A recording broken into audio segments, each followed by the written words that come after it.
जी, तमाम देखने सुनने वालों को राना सरवर का सलाम मसनून कादर मुतलक आपको दुनिया आखिरत की कामरानी अता करे।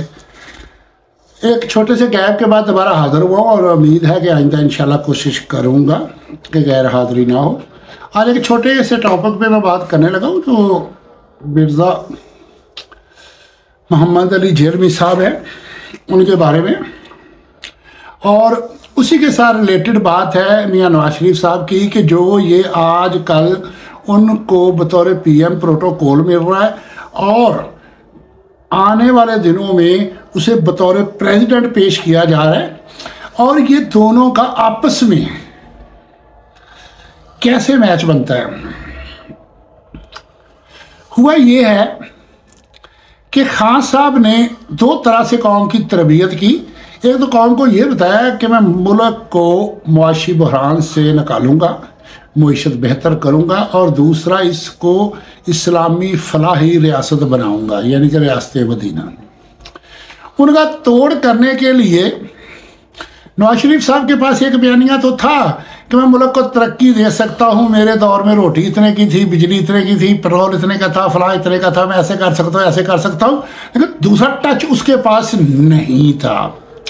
और बाकी भी जितनी पीडीएम में जमाते हैं वो सारे के सारे चले हुए कारतूस थे।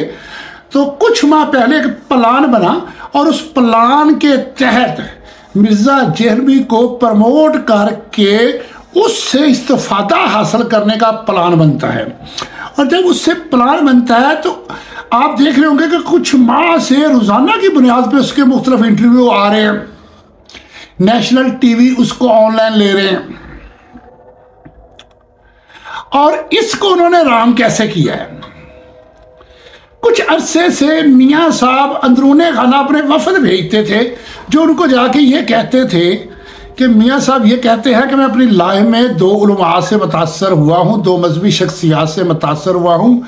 एक ने तो मुझे इंतहाई मायूस किया, वो थे ताहिरुल कादरी। उसके बाद मुझे ज़िंदगी भर कोई ऐसी शख्सियत नहीं मिली जिसके बलबूते पे मुल्क के अंदर मैं इस्लाम को राइज कर सकूं या मुल्क के अंदर इस्लामी तालीमात को आम करने के लिए जिससे मैं काम ले सकूं।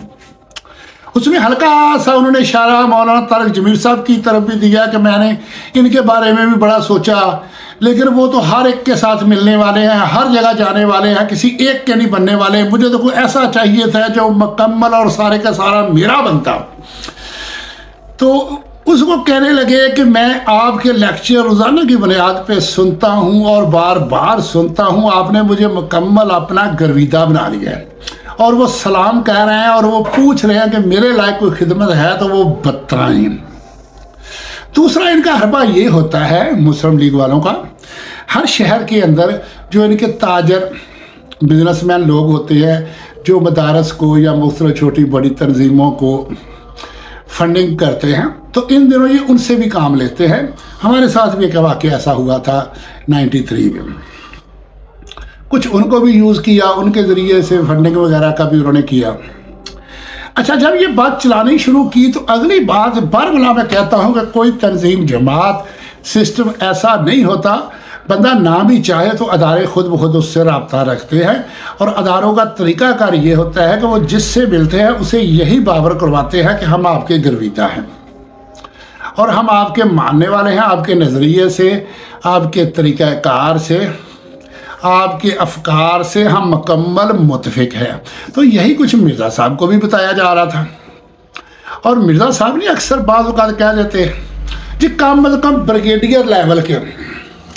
तो ये अफसरान का देखो उनका ड्यूटी का एक तरीका है, एक अंदाज़ है, और उन्होंने करनी होती है। वो तो दुश्मनों को भी दोस्त बना के उनसे उन्होंने काम लेना होता है। तो इसमें हम उनकी खामी या बुराई नहीं कह सकते। अच्छा, अब जिनको ये दोस्त समझते थे, अब अगला काम इन्होंने क्या किया, जैसे कि हम आम तौर पे नहीं कहते कि हमारे अजीज़ो कारब बरादरी में, दोस्तों अहबाब में कहीं किसी का कोई आपस में गिला शिकवा या कोई नाराज़गी या कोई झगड़ा, कोई ऐसा मामला हो तो वो हमें क्या है कि यार हमारी उनसे सुलह करवाओ। तो हम क्या, आपका बहुत क्लोज तल्लक है तो हम कहते हैं कि यार आप सुलह की बात चलाओ। वो हमसे मशवरा मांगेगा। जब हमसे मशवरा मांगेगा तो हम कहेंगे कि यार इससे अच्छी बात और क्या है, फिर हमें उसे गाइड करना बहुत आसान हो जाएगा। तो यही प्लान यहाँ पे भी हुआ। इन्होंने टच किया, उन्होंने बतौर हेल्प अदारों से पूछा। अदारों ने कहा हम तो आपको ऑफिशियली तौर पर रिपोर्ट ले देते हैं। और रिपोर्ट जब इसको दी और सार पकड़ के दी, उन्होंने कहा कि हम तो हैरान हो गए हैं, ये तो सालों से आपको सुन रहे हैं, ये तो सर के बालों से लेके पांव के नाखूनों तक आपके गिरविता हो चुके हैं। हमारी रिपोर्ट्स में ये लिखा है और जो हमने इसको वाच किया है या इसकी कालें सुनी है या इसकी गुफ्तगू सुनी है उनके मुताबिक तो हमें ये अंदेशा है कि आने वाले दिनों में ये अपना जानशीन भी कहीं आपको ना मुकर्रर कर दे। और इसके बारे में तो हमें ये रिपोर्ट मिली है कि इसको जब इख्तिदार मिलना है तो नाम इसका होना है, तो पॉलिसी आपकी चलनी है। जो मुतकब्बर शख्स होता है ना वो तारीफ से बड़ा खुश हो जाता है, और ये मुतकब्बर शख्स है, ये बड़ा खुश हो गया। और ये उसी का हिस्सा है जो मंसूर अली खान साहब भी गया और जाके इंटरव्यू किया।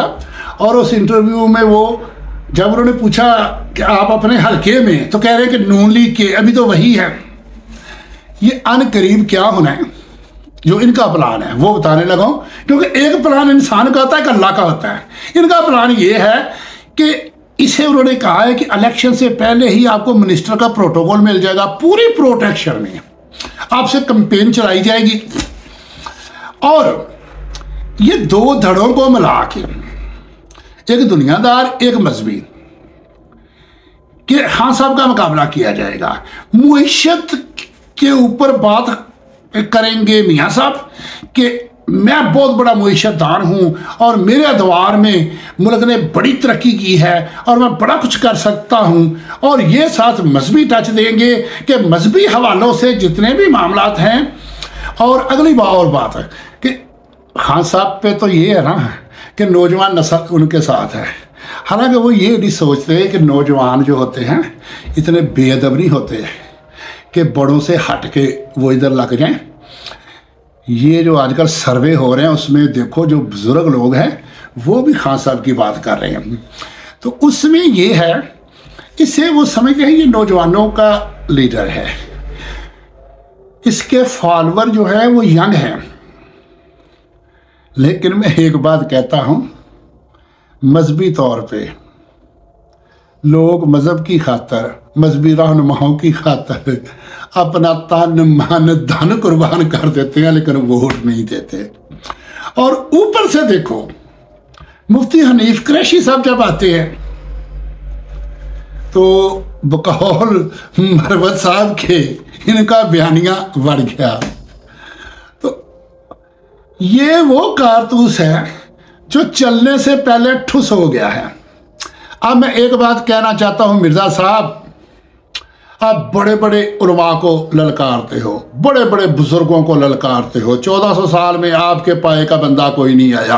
आज भी इमाम काबा आपके मुकाबले में कुछ नहीं है, मुफ्ती तकी उस्मानी साहब आपके मुकाबले में कुछ नहीं है, मुफ्ती मुनीबुर रहमान साहब आपके मुकाबले में कुछ नहीं है, मुफ्ती तारिक मसूद साहब आपके मुकाबले में कुछ नहीं है, अल्लामा एहतशाम अलाही ज़हीर साहब आपके मुकाबले में कुछ नहीं है, मुफ्ती हनीफ कुरैशी साहब आपके मुकाबले में कुछ नहीं है।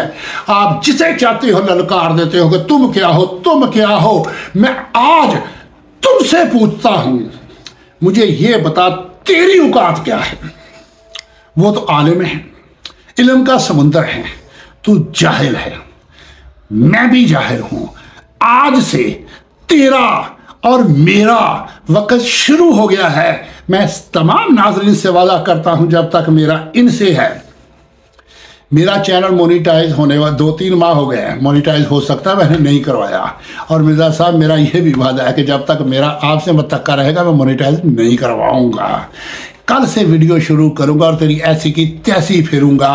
तेरी इतनी औकात नहीं है कि मैं ये कहूँ कि मैं जिरम चढ़ के आऊँगा। मेरा वक्त कीमती है। तेरे जैसे एक नकम्मे इंसान के लिए मैं अपना कीमती वक्त बर्बाद नहीं कर सकता। मैं तुझे ये भी नहीं कहूँगा कि चल के मेरे पास गुजरांवाला आओ, क्योंकि मेरे पास जो मेरा ख़ानदानी विरसा है कि घर आए हुए को एहतराम देना, वो इतना एहतराम गया गुजरा भी नहीं है कि तेरे जैसे फजूल आदमी पे मैं वो लगाऊं। अब तेरी और मेरी बात सोशल मीडिया पे होगी, यूट्यूब पे होगी। तेरे जितने आज तक के रिकॉर्ड हैं, एक एक पे सवाल उठाऊंगा। मैं दावे से कहता हूं, मेरे सवालों के जवाब दे दोगे। तुमने तो ये कहा था ना कि हज़रत अली रज़ी अल्लाह अन्हु और मीर मुआविया रज़ी अल्लाह अन्हु के दौर में अगर मैं होता तो मैं कताल करता। तूने अल्लाह के बंदे क्या कताल करना, तू तो अंदर से बाहर नहीं निकलता। समझ रहा है? अगर तू ये साबित कर गया, मैं वादा करता हूँ तेरी तरफ से चौकों चौराहों में मुल्क भर में जाके मैं तेरे बयानियों को प्रमोट करूँगा, वरना तेरी ज़िंदगी जहन्नम बना के रख दूँगा। ये तेरे सारे फॉलोवरों की बात करता है। जानता है दुनिया में सबसे ज़्यादा फॉलोवर किसके हैं? हमारे नबी सल्लल्लाहु अलैहि वसल्लम से भी ज़्यादा फॉलोवर किसके हैं? शैतान के हैं। शैतान से ज़्यादा किसी के फॉलोवर हैं?